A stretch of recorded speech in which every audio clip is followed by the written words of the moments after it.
Welcome back to KBC News Check. In case you just joined us, my name is Njue, and we are looking at matters universal healthcare with the bias on matters cancer. Remember, on 4th of February, that was on Friday, we did celebrate the World Cancer Day with the theme Closing the Gap.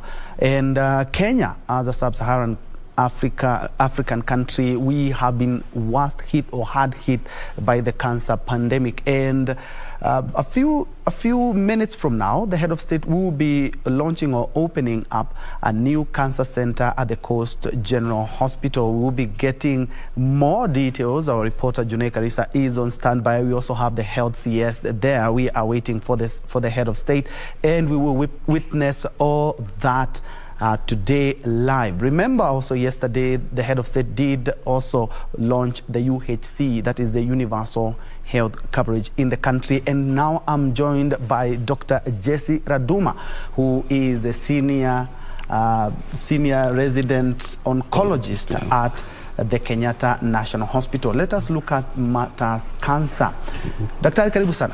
Thank you so much. Looking at a couple of years back and now, the cancer situation in the country keeps on picking up pace. We can see more cancer cases than we used to have in the last 10 or 20 years. And we are now talking about the theme for this year was bridging the gap or closing the gap itself. Yeah. How is the situation in the Kenya? Thank you very much for having me over. So it's true that we are seeing many cases of cancer right now. And we are not sure whether it's because we are screening more or we are diagnosing more, or it's because our lifestyle has changed or not. But as you've mentioned, we recently had the World Cancer Day. It was marked on 4th of February. And the theme was to close the care gap. So we all accept that there's a gap in cancer care. And when we talk about the theme, which was discussed in details on 4th of February, was that we have a big gap. There's a challenge in cancer care, and it's not only in Kenya, but it's world over. And yeah, we are seeing a high burden of cancer right now. We have our hands full. Yeah. At the Kenyatta National Hospital, which are the most the cancer cases that we have? We have mostly the breast cancer, we have the colon cancer, we have the throat, all these cancers, yeah? Which is the leading? So we normally have a cancer registry that is marked the world over. We have what is called the Global Cancer Statistics. Now, according to the Global Cancer Statistics, the one that was released in 2020, the most common cancer in Kenya right now is breast cancer. We also have cervical cancer being the second most common cancer, prostate cancer, cancer of the esophagus, and the colorectal cancers. Those are the top 5 most common cancers in Kenya right now. Yeah. And in referral hospitals that we have in the country, the president is launching another Coast General Hospital. How is the situation in counties when it comes to these centers? So previously we've been overwhelmed at Kenyatta National Hospital, but I think the last 5 or so years we've seen attempts to make the counties to have cancer centers to try and bridge the gap and reduce the burden at the National Referral Hospital. The president launched a program, I think 5 years ago, which started to develop cancer centers across the counties. We've seen there's a cancer center that has been developed at the Coast General Hospital. There's a cancer center in Nakuru that is currently almost being completed. We have in Garissa a cancer center that is also coming up. And there are many small cancer centers across the counties that are being developed so as to try and bridge this gap and reduce the burden of cancer cases we're seeing in Kenyatta National Hospital. Yeah. And one of the issues that we have when it comes, or when you mention cancer in Kenya, is that we have a problem of late diagnostics, such that any cancer that is taken to the hospital, most of the cancer cases in hospitals are in stage 3 or stage 4. How do we close this gap? We're talking about closing the gap. How do we close this gap, the information gap, so that we may have early diagnostics, which may lead also to early detection and treatment? So I think the reason why we are getting late cancer diagnosis is because cancer, like any other disease, presents with symptoms that are of daily occurrences. You'll get pain, you will get fever, you'll get chills. These are some of the symptoms that are associated with common infections like malaria. for people who have cancer of the lung will present with symptoms like those of TB. So the patients are first seen in the peripheral facilities, and they're treated for common ailments, which is taking a lot of time before they actually get a diagnosis of cancer. So what we are doing right now is the training programs across the country that are trying to sensitize healthcare workers and also sensitize the public to be aware of some of these symptoms that are associated with cancer. Remember, it is in the health referral facilities, in the small referral facilities in the country where this patient will go first. So it is important that sensitization is done across the country, especially to those healthcare workers who are sitting within the health dispensaries, the county level 4s and level 5 hospitals. When we come to the national level, I think the government has been working on initiatives to have more healthcare workers be trained to be specialists in this cancer field, so as to reduce this burden that is currently plaguing our country. Yeah. And something that I read in one of the medical journals is that some countries or some communities in Africa associate cancer with witchcraft. Okay. How do we get this stereotype out? Because in major towns and big towns, you may know all about cancer, but where this information doesn't get there, there's a lot of stereotypes as to what is ailing someone. People even talk about witchcraft. Okay, so thank you very much. If you look at what the WHO has outlined as the barriers to cancer care that is currently hindering patients from getting treatment, you realize that there are many facets to the discrimination that patients are facing across the country. And this varies from gender norms and discrimination, where the females are stigmatized and ostracized to talk about cervical cancer because of how it presents, to talk about the breast cancer because of the implications behind it. We get men being afraid to come to the hospital, for instance, for screening for prostate cancer because of the implication thereafter. So some of these are some of the things that the WHO set out in the next 3 years to address, to close the gap. Culture plays a big part in healthcare management because, of course, the different regions have different beliefs and practices that will determine their health-seeking behavior. So I think we also need to think about ways in which we incorporate these cultural facets into our programs that try to screen for some of these diseases. Before I treat a patient, I need to understand the holistic component of the patient in terms of where the patient comes from, what the patient believes in, what the patient values, before I start giving him what I'm thinking about in terms of management. So we need to incorporate that cultural aspect into all these things that we're trying to do to close the gap. Yeah. For a moment, let's focus on the cost. The cost of cancer treatment in the country, just like a lot of African countries, is quite high as compared to other nations. Of course, there are other factors that play out. But how do we make cancer treatment affordable?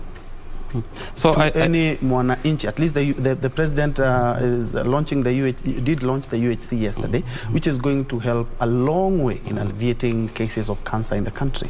So when we talk about universal health care, we are talking about coverage for all the citizens of this country. We pull our resources together so that any person can walk anywhere for treatment, despite whatever economic background they come from.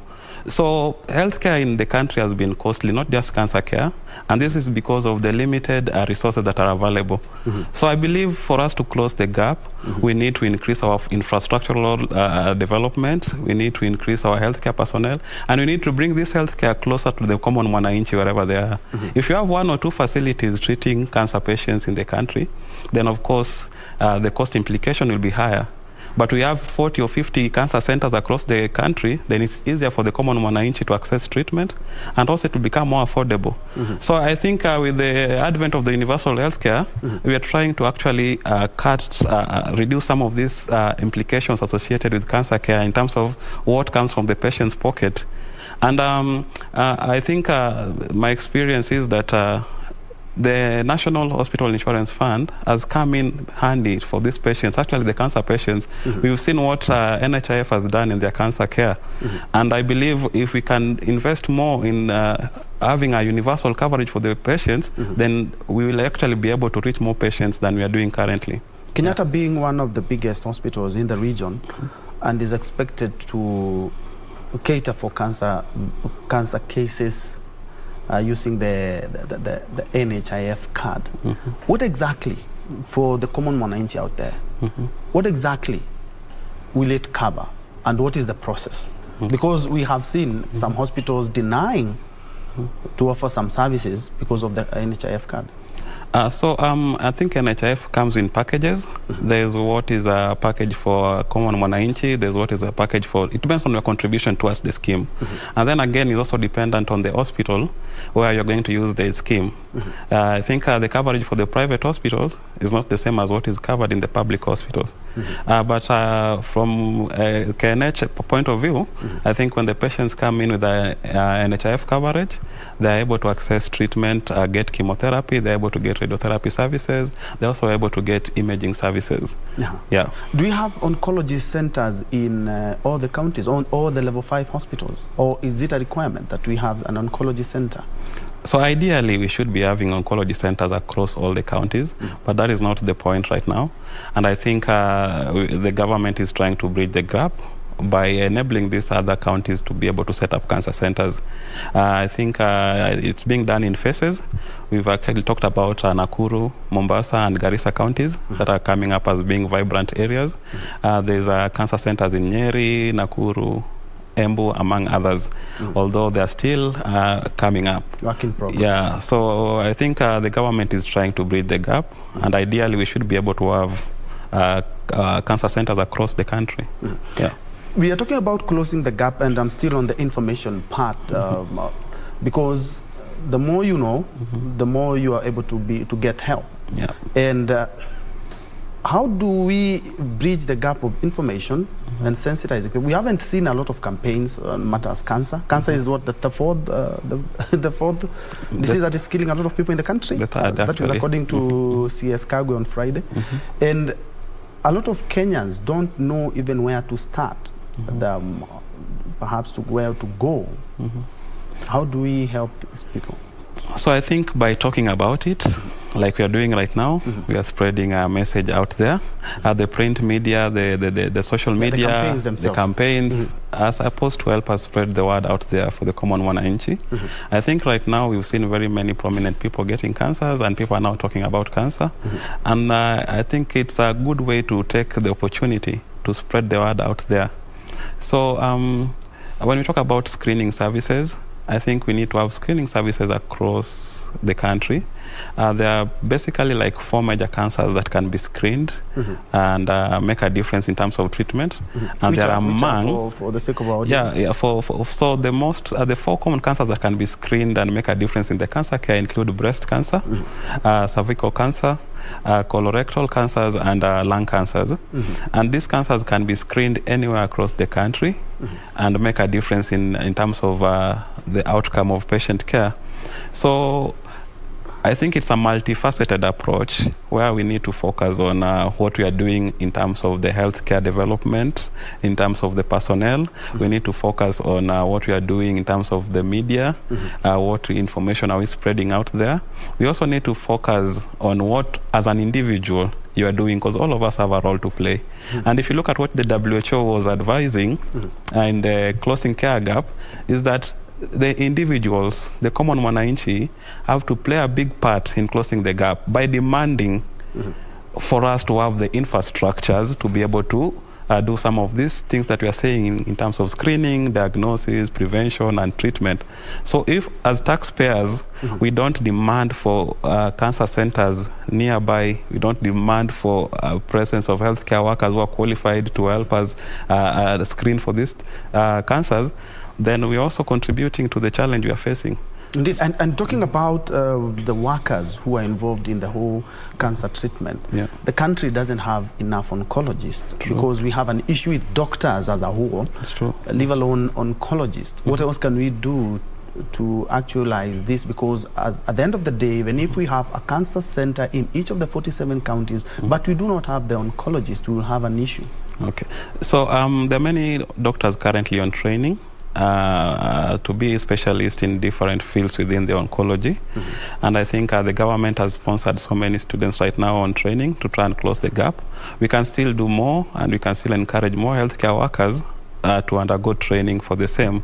I think we need to come up with policies that would make it easier for health workers to go for additional training, so as to come and bridge the gap that exists between the number of doctors versus the number of patients. Yes, because we've been having that difference. Yeah, it's been a big problem across all the specialties, not just cancer care. Yes, and still on the doctors, we had some specialists from Cuba. Were there some oncologists, and are they still around?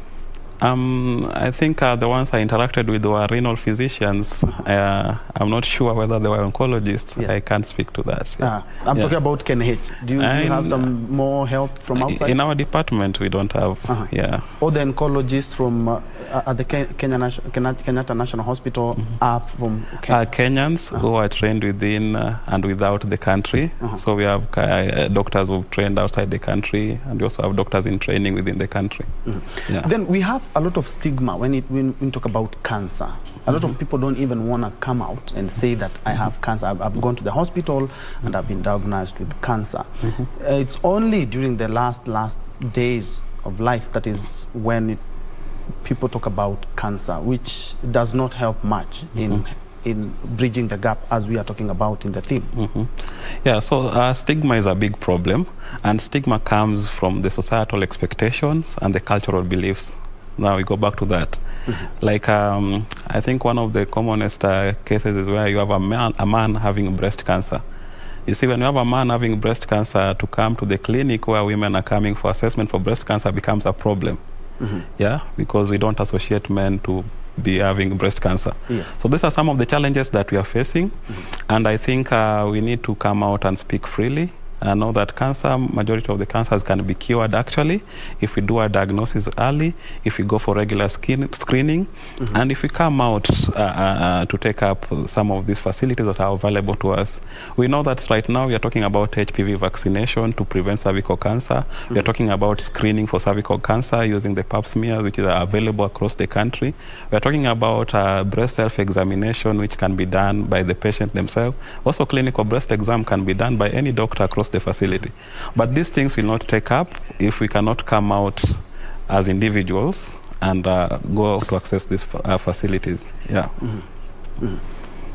And looking at 20 years ago and now, as we have talked about in the statistics, the statistics are alarming. The lifestyle diseases are much to blame when it comes to some of these cancers that we are witnessing. Perhaps you can touch on lifestyle diseases that we are having that are contributing towards the cancers that we have in the country. So when we talk about lifestyle diseases, we talk about things like diabetes, hypertension, cancer is one of them. And when we talk about lifestyle, we're talking about our behavior as individuals, what we are practicing. And around 85% of cancer is actually caused by environmental factors, which include our lifestyle behaviors. When we talk about lifestyle, we're talking about alcohol use, smoking, physical inactivity, obesity, or being overweight. We talk about our diet choices. So some of these things are actually contributing to the development of not only cancer, but also cardiovascular disorders. When we talk about non-communicable diseases like diabetes and hypertension. So I think our behaviors have really changed the past couple of years, because I think we have now adopted more of a westernized lifestyle. We are able to access some of these vices that we are saying are contributing to development of cancer. And it's a challenge right now. Kenyans, of course, as Kenyans, we need to make that clarion call so that we may change our lifestyle. As an oncologist, what would you suggest? The biggest player here is an individual. Charity will begin at home. What you do to prevent some of these cancers and lifestyle diseases is what you do daily. What kind of food do you take? Do you engage in physical activity? Do you do exercises? Do you smoke too much? Do you take alcohol excessively? So these things are things that are done at a personal level. We can say that they contribute and they're dangerous and all that, but it boils down to an individual. Yeah. And funding for cancer research, when it comes to research, when it comes to diagnosis, and also when it comes to the treatment itself, how is the situation here in Kenya? Because I have seen a lot of organizations, including the WHO, who are partnering with the hospitals so that they may ensure that not only do they have the rightful equipment, they actually try as much as possible to work together when it comes to the screening and the diagnostic and also the treatment. So cancer care is a multi-faceted approach that involves multiple players, and I think it involves both the public and private partnerships and the NGOs that are coming in. The funding for research currently, we can do better. We need to do more local research to improve our local care. I think most of the research that we are using, or the results of research that we are using... Doc, let me, just a minute. And in case you just joined us, we are discussing matters cancer. Why are we doing that? On 4th of this month, we did commemorate World Cancer Day with a theme, Closing the Gap. And here we are actually trying to close that gap in this discussion. And also, the universal health care that was launched by the head of state yesterday. And any moment now, the head of state is expected at the Coast General Referral Hospital, where he is opening up a cancer center, which will be catering for people in the coastal region, which is quite a breath of fresh air when it comes to that matter. And I'm joined by an oncologist. Yes, we have Dr. Jesse Raduma, who is the senior resident radiation oncologist at the Kenyatta National Hospital. Dr. Apologies, when we crossed over to the Treasury building, you were talking about funding of cancer research and the treatment itself from other partners. How has that been?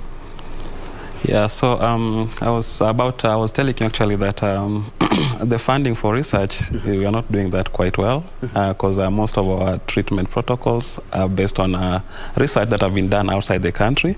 I think we need more partnerships with private sectors and also the NGOs to come in and also do more in terms of funding for cancer research, for development of local protocols.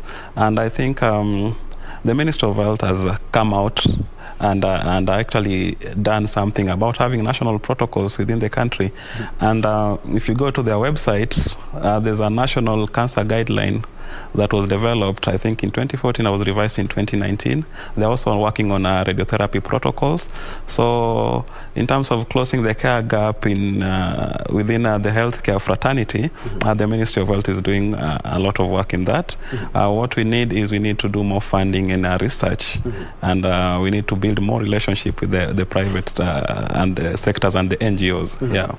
Actually, that was supposed to be my next question, where you're talking about funding, but I would like you working at one of the biggest referral hospitals in the region, the funding or the health budget, the budget that goes towards cancer treatment in the country, is it enough? Honestly, it's not enough. We still have a lot of challenges providing these facilities, and I think you will see now the KMPDC coming out every other time complaining about the funding to the health sector. I think we can still increase the budget for health care within the country, so that we are able to not only have many cancer centers within the country, but also able to attract qualified healthcare professionals within the public sector. Yes, and there's something I've been able to pick up from this discussion is that there's a lot that we need to do when it comes to cancer treatment in the country, and a lot has been said about the health budget, the health partnerships. But there was an idea of setting up a health commission. Of course, it was in the BBI, but that's a noble cause, because there's something that the health and the medics have been talking about. We need our own commission.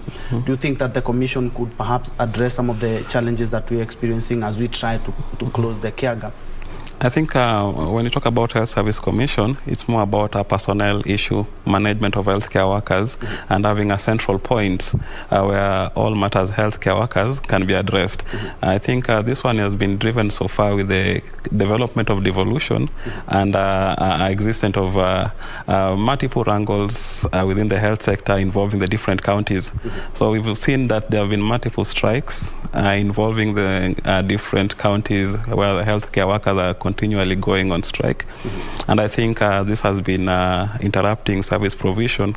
So Health Service Commission basically is supposed to address some of these challenges that are facing healthcare workers. But when it comes to cancer management, it's more of a focus of the national government and the ministry in conjunction with the devolved governments. So this is a matter of resources and availing resources to train individuals, availing resources to instill or develop these infrastructures within the national level and also at the county levels. Yeah, and I think that is a different preserve, not about the Health Service Commission. Okay. And our viewers will bear me witness that you've had either a relative or a friend or a colleague who has had cancer. And we know very well that the cost of treatment in the country is quite exorbitant. And looking at the private, without mentioning any, looking at the private institutions that are offering cancer treatment, the prices are off the charts. You have to do harambes and you lobby for some money. And looking at the cost in public hospital, in as much as it's still high, we can bring it down. But the private centers are actually extorting Kenyans because of this, because of cancer. I think... And I believe they are using the same equipment and the same personnel. So cancer care is basically an expensive affair. And it costs hundreds and thousands of shillings across the board. What I would advise our patients is we should focus on the journey. It's not a one-time treatment. It's more of a marathon. And it's going to cost a lot of money throughout the whole treatment.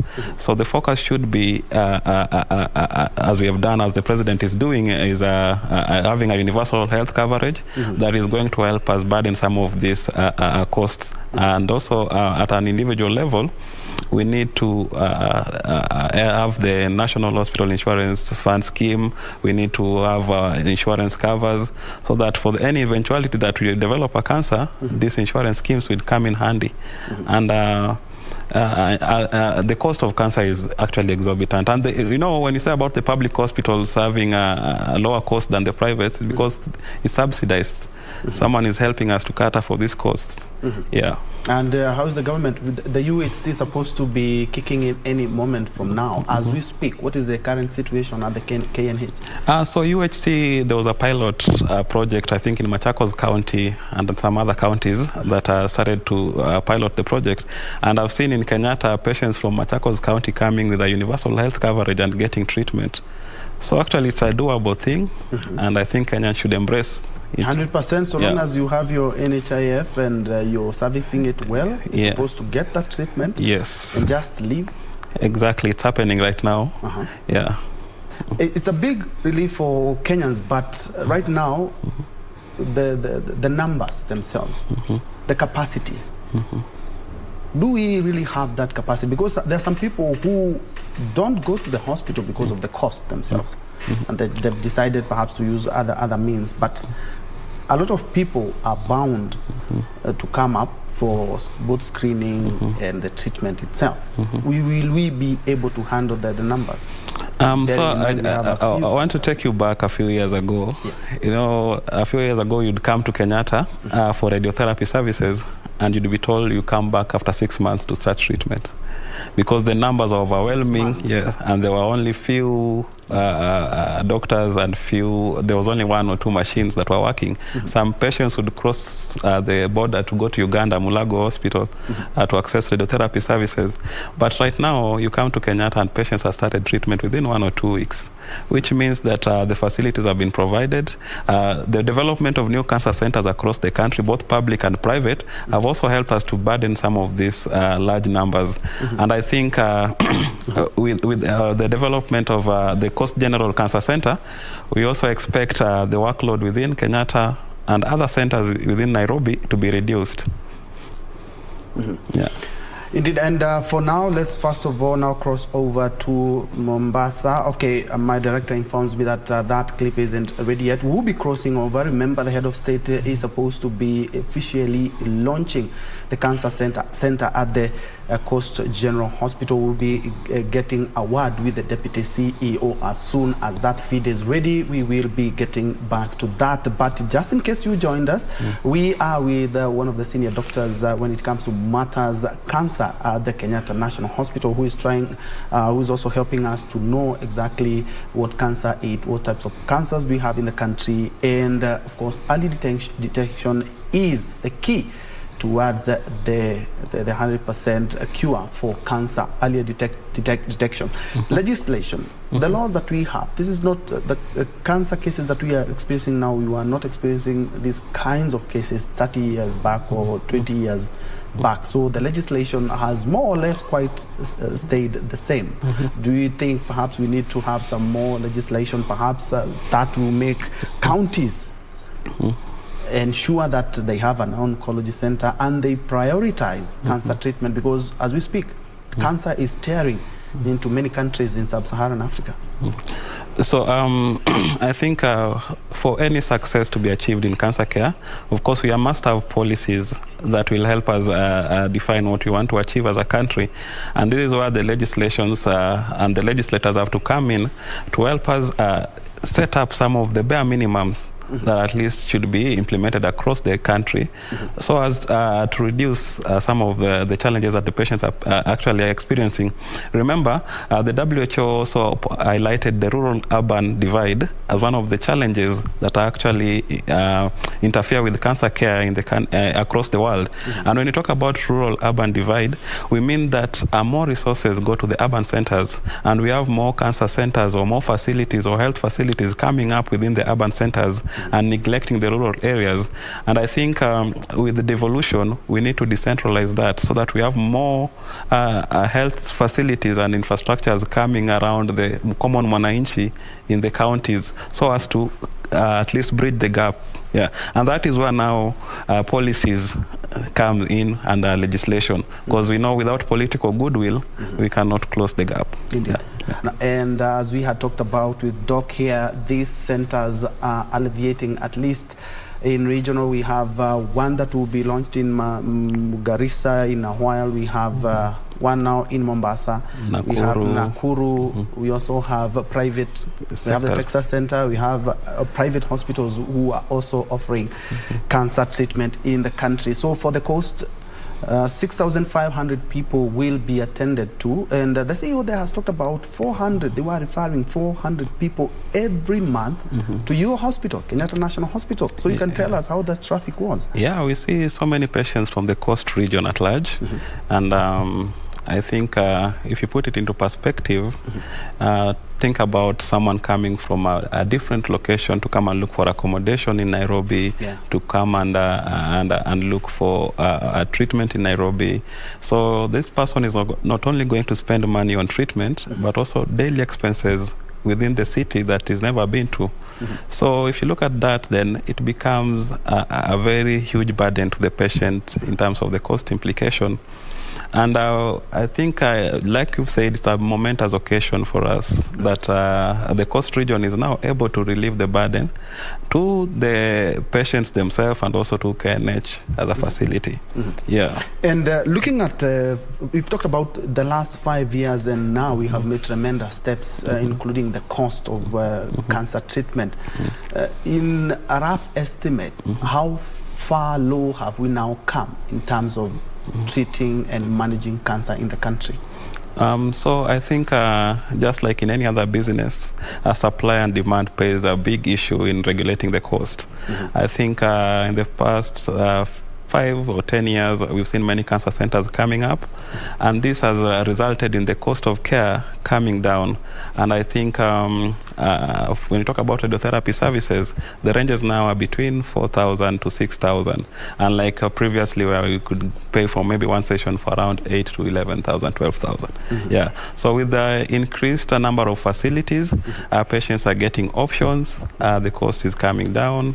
And I think also with now facilities coming up in the peripheries, we also now have to lessen the cost of transportation, accommodation, getting meals in a town that you're not used to. Yeah. You've said that Kenyatta National Hospital has 3 centers.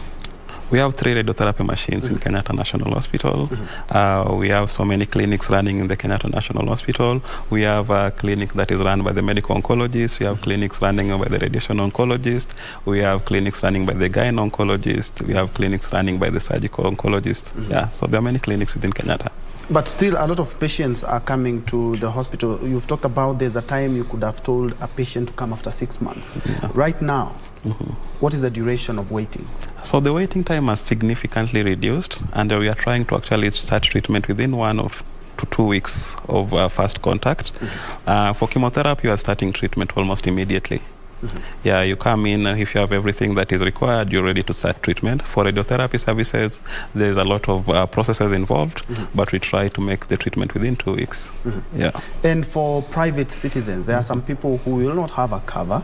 There are some people who have not subscribed. We subscribed with the NHIF. They just come in, they are just walk-ins. How is the cost of treatment for them? Because at least NHIF will have subsidized some of the costs, and some people who have other insurance have already catered for that. So KNH is a national hospital that is running an open door policy. We don't categorize patients as either being private or public. It's a public facility, so every patient who walks in will get care. In terms of cost, we don't have a charge for private patients, and we don't have a charge for public patients. I think the cost cuts across for all the patients. Yeah. So when you talk about subsidies, what the government sends to the national hospital, not to an individual's pocket. Yeah. Being a referral institution that has helped a lot of Kenyans and people from the region, have you seen a lot of people coming from other countries seeking treatment at the center? Yes, we see patients coming in from outside the country actually coming to seek treatment in Kenyatta National Hospital. We see patients coming from Rwanda, we see patients coming from Uganda, we see patients coming from Tanzania. Yeah. But still the cost is a little bit high compared to other countries like India, or it's because of the infrastructure that they have made already? So I think it's about the infrastructure. Yeah, like I said, supply and demand. If we increase the centers, of course, the cost will become limited. Yeah, so I think with the mushrooming of many centers right now, with the presence of large cancer centers like the Coast General, Nakuru, Eldoret, we expect the cost also to come down. Okay, as we wind up, what would you like to tell Kenyans? Because some things that we've talked about here are some things that you can do yourself, like your lifestyle audit. So actually, if you take your time and go through the WHO recommendation for the bridging the cancer gap, the main focus is individual. You as a person, you have the capacity to change your lifestyle. You have your capacity to seek screening services. You have the capacity to seek preventive measures. And when you talk about preventive measures, you can start reducing your intake of alcohol or smoking, cigarette cessation. You can talk about physically being active. You can watch what you are eating. You can be a person who is aggressive in taking care of themselves. Then also, when we come to the individual, you still have to demand from your government the services that you want. If you are working in a marginalized region where there are no infrastructures, as a group, you need to demand from the government to have some of these services brought down to your level. So it is on an individual level that a lot can change. Yeah. Indeed, Dr. Jesse Raduma, thank you so much for making time, and thank you so much for actually your insight that we are able at least to understand more about this lifestyle disease that is actually has claimed a lot of Kenyans. And as the good doc has said, kindly look at your lifestyle. Do a lifestyle audit of your health on what you eat, what you drink, and what you do.